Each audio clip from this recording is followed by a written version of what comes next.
activated to warn you of the impending hazard. A test of the system is conducted every Wednesday between 11:15 a.m. and noon.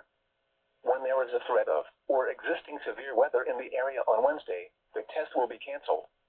The warning alarm is activated for short-fused weather watches and warnings affecting Michigan's northern Lower Peninsula, the eastern Upper Peninsula, and the adjacent coastal waters of the Great Lakes, including Whitefish Bay, Saginaw Bay, and the St. Mary's River system. This concludes the weekly test of the NOAA Weather Radio Warning Alarm.